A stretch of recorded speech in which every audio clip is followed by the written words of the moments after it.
Inis na nga ako dito sa phone ko kasi sobrang bilis na malobat. Paano ko nalaman? Kasi pumunta ako dito sa settings, tapos sa battery health. At dito sa battery health, makikita nyo kung ilang percent na lang yung battery nyo. Yung sa akin is 77% na lang at need na ng service. Dito rin sa cellphone nyo, makikita nyo estimated price pag nagpa-service ka sa mismong Power Mac or Apple Service Center. Pumunta na nga ako sa mismong service center nila at tumawag na ako sa halos lahat ng shops nila pero wala talagang silang stock ng iPhone 14 Pro Max na battery. At kung magre-request daw ako ng battery replacement, kailangan ko daw mag-antay ng 2 to 4 weeks bago dumating yung battery stock. At worst case is, iiwan ko pa yung cellphone ko sa shop for 2 to 4 weeks din. At syempre hindi ako pumayag kasi wala akong extra phone. So I decided na maghanap ng ibang paggawaan ng battery at nakita ko tong shop na to sa TikTok shop lang. Kaya itong shop yung napili ko kasi pinakita nila sa mga TikTok videos nila na legit na genuine parts ng battery yung ipapalit nila at nagre-recognize talaga ni Apple or ni iPhone yung battery na papalit nila.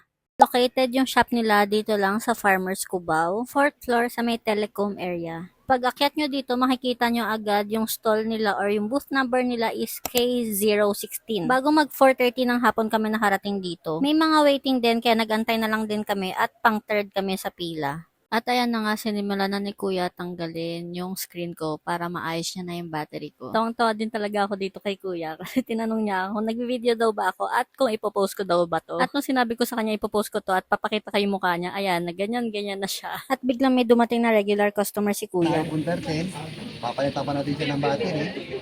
Ang ipapalit pa natin na battery, ito po. So, kami gusto magpagawa sa akin, mag-message lang po kayo. Yan, ha? At sa mga nagtatanong kung magkano ba yung paggawa ko dito, yung phone ko ulit is iPhone 14 Pro Max at yung battery service na replacement is 3,000 pesos. At ang okay dito is meron silang 7 days warranty. Hindi, customer kayo dati pa eh.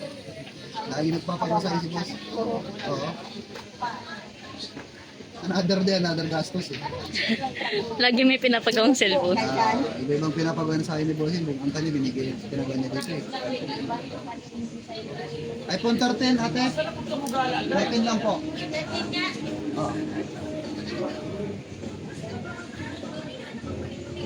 Yung pinagawa mo natin dito, boss, okay na?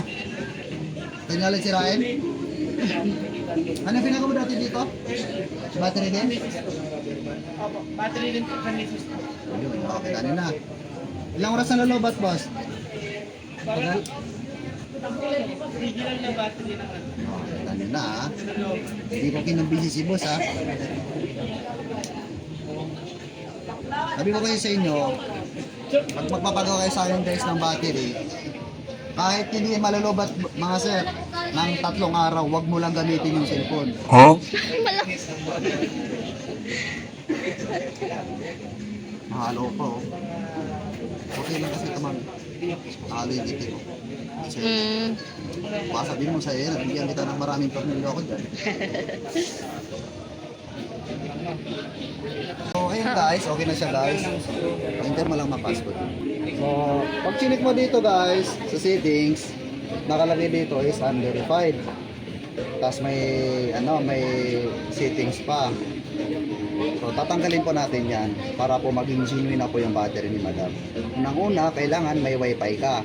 Kung wala kang wifi, bahala ka sa buhay mo. Wala tayong wifi ma'am. Ibig sabihin, bahala na ako sa buhay ko ma'am.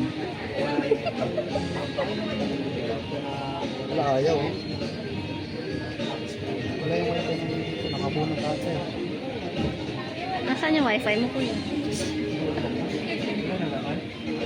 Okay, hotspot na lang tayo muna kasi tipid-tipid muna. Pangalawa, bago i-connect sa wifi, mag-beep muna. Nakita niyo yung passcode ko. Punta lang kayo dito sa Farmers pre-wifi.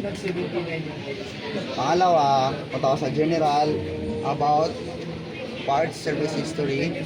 Pinutin mo yung finance record history. So mag-rotation na yan. So kailangan mo siya i-activate para maging genuine yung battery. So, yan lang. Happy. Bye. Battery yun lang. Yeah. So ayun guys, wala nang nakalagay na unverified. Kanina kasi mayroon. Tapos makikita mo dito 100% na siya. So pag click mo dito sa Na. Makikita rin dito kung kailan siya ni-repair. May 27, 2026. Huge parts battery. Yung record na. Thank you.